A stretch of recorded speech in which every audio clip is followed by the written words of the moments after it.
Hi students, welcome to today's physics class. In the last class, we have started unit 11, waves. We have discussed about the definition of waves, types of waves, mechanical wave and non-mechanical wave. Also, we have learned the comparison of transverse waves and longitudinal waves. Then we have discussed some terms and definitions used in wave motion, especially wavelength, frequency and time period. Isn't it? In today's session, we are going to discuss about velocity of waves in different media. Let's have an example for this concept. Suppose a hammer which is stroked on rails at a distance. When that person keeps his ear near the rails at the other end, that person will hear two sounds at different instants. Isn't it? If a person is striking the hammer on the rails at one distance and the other person's or he keeps his ear at the other end of the rails, that persons can hear two sounds in different instants. That means the sound travels through the metallic medium, the solid medium, and also sound travels through the air medium. Isn't it? So here the sound that is heard through the rails is faster than the sound we hear through the air medium. First we will be hearing the sound through the rail medium, next we will be hearing the sound through the air medium. So here we can understand sound travels through the solid medium is faster than the air medium. Sound travels through the solid medium is faster than the air medium. So we can understand that the velocity of waves is different in different media. Okay? So today's session we are going to discuss about velocity of transverse waves in stretched string. Velocity of transverse waves in stretched string. Let us consider the transverse waves formed in the stretched string. So a string or a rope which is tied at one end.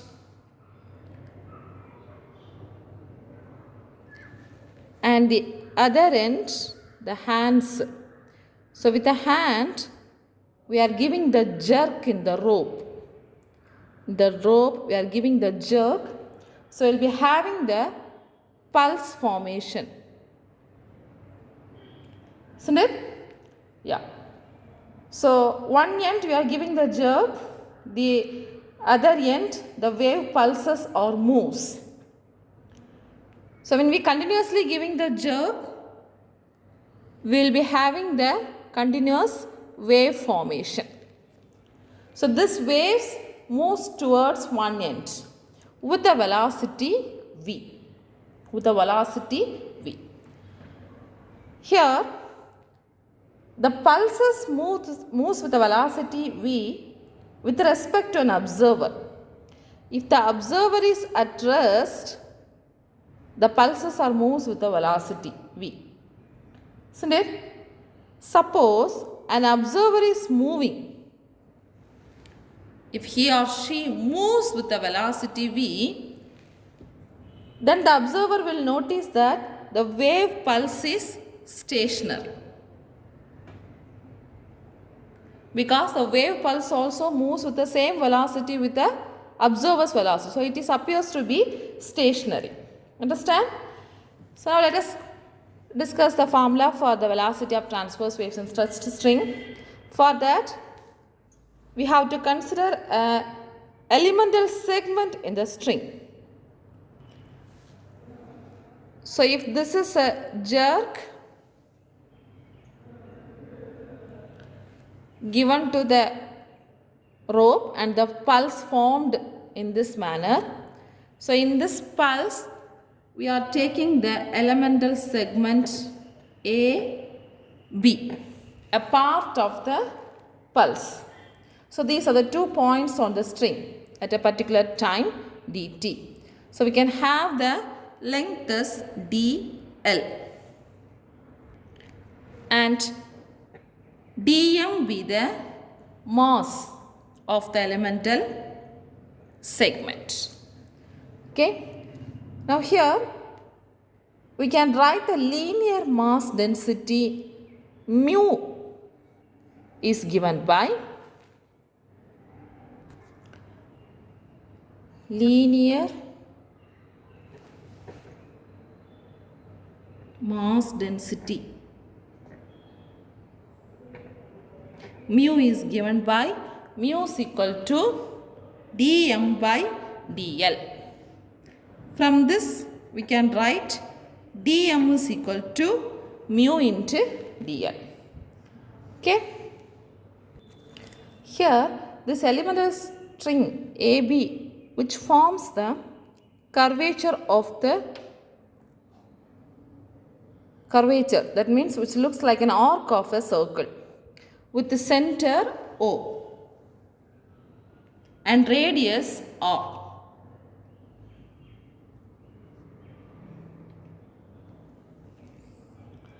Now this arc subtending at an angle theta from the origin, that means the center of the circle. So this is an angle theta.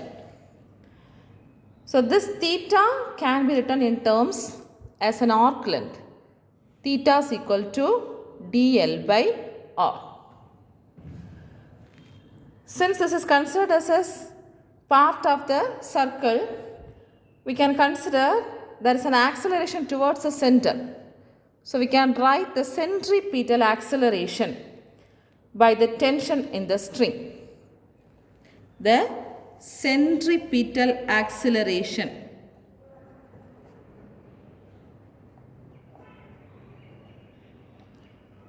by the string is given by, tension in the string is given by ACP is equal to V square by R. V square by R. So we can write the centripetal force also.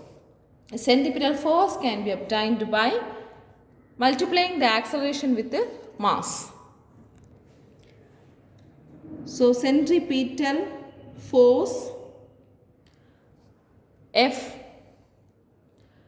which is acting on the mass dm, is FCP is equal to dm into V square by R. dm into V square by R. So if you are substituting the value dm, that is dm into V square by R is equal to, what is the value of dm? Mu into dl. So mu V square dl by R. Now let's consider the tensional force in this elemental segment AB. Okay, this tensional force T act along the tangent to the line segment. That means, so this is the direction of the tensional force in the segment. Okay, at A and B. So here this tensional force can be resolved into two components, horizontal component and vertical component. So we can split this into two as this is theta by 2 and this theta by 2. For this side, this T can be resolved into two components, that is one is acting along this direction and one is acting along this direction. So this is known as T cos theta by 2. This is an angle theta by 2. So this is sin theta by 2. Understand? So this is the elemental segment AB and the length is taken as dl. So here also we can write this T is classified into two, that is T cos theta by 2 and T sin theta by 2. So this is an angle theta by 2. Okay, listen here. In this diagram, if you look at the component, vertical component t sin theta by 2 and t sin theta by 2, both are in one direction, isn't it? T cos theta by 2, t cos theta by 2 at A and B is in opposite direction. So, t cos theta by 2, t cos theta by 2 get cancelled each other because both are equal and opposite. But t sin theta by 2, t sin theta by 2 gets added up. Okay. So, here the length is very small. The vertical component appears to act towards the center of the arc. Understand? The arc length is taken as very small. The t sin theta by 2 and t sin theta by 2 appears to act towards the center of the arc. So, they can add it up. So, the net radial force we can written as Fr equal to t sin theta by 2 plus t sin theta by 2, that is equal to 2t sin theta by 2, because cos theta by 2 gets cancelled. Okay. So, the net radial force Fr equal to 2t sin theta by 2. Here, the amplitude of the wave is very small. A small jerk is given, isn't it? Since the amplitude is very small, we can compare the length of the string. That is, the sine of the small angle is approximately equal to theta. That is, the length is very small, theta is also small. So, we can write sin theta by 2 is equal to what? Theta by 2. Sin theta by 2 is approximately equated to theta by 2. So, when we are writing the radial force, Fr is equal to 2t into theta by 2. Okay. So, we can write 2 get cancelled, t into theta. This is the value of Fr. Now, we can substitute the theta value from the previous equation. So, what is that? Theta is equal to dl by r. That is, for smaller arc length, we can write theta is equal to dl by r. So, when we substitute the radial force, Fr is equal to what? T into dl by r. T into dl by r. Understand? Now, at equilibrium, that is applying the Newton's second law, at equilibrium, the radial component of the force is equal to the centripetal force. The radial component of the force is equal to the centripetal force. So, if you are equating the two equations, that is centripetal force, already we have got it, that is mu into v square dl by r. This is centripetal force, and radial force is T into dl by r. So, now we can equate these two for equilibrium condition. T into dl by r is equal to mu v square dl by r. Now, r get cancelled, dl get cancelled. T is equal to mu into v square. From this, v square equal to t by mu, or else v equal to square root of t by mu. Okay. So, the velocity of transverse waves in the stretched string is v is equal to square root of t by mu. This can be written in the unit as meter second raised to minus 1. The velocity unit is meter second raised to minus 1. So, this is the formula for velocity of transverse waves in stretched string. Understand? Just listen. We have find out the velocity of transverse waves in stretched string. So we have taken the stretched string. If we give a jerk, we will be having the waves which moves with the velocity v.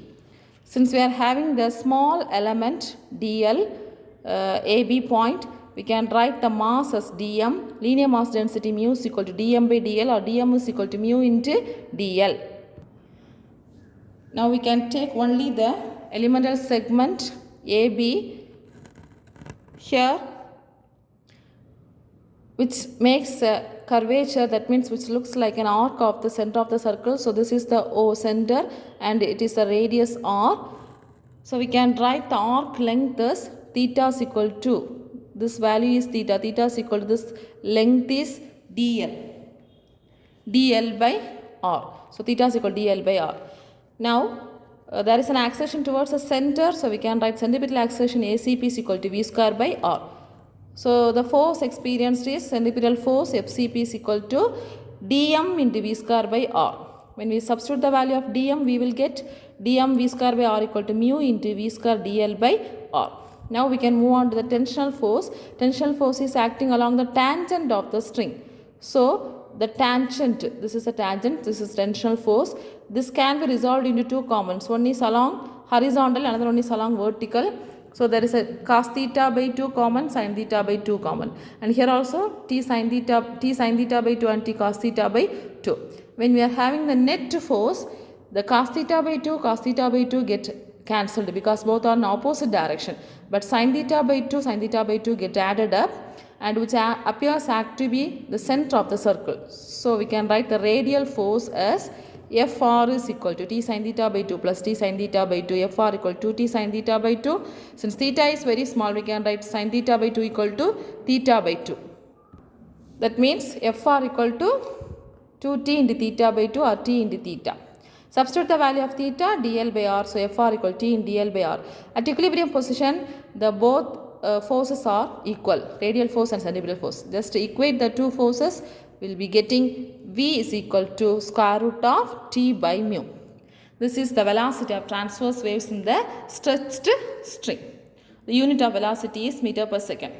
Here, some observations we can conclude. The velocity of the string is directly proportional to the square root of the tensional force, isn't it? And the velocity of the string is inversely proportional to the square root of the linear mass density. And also this velocity is independent of the shape of wave. Independent of the shape of wave. Understand? So learn this question. Discuss the expression for velocity of transverse waves in stretched string. Thank you, students.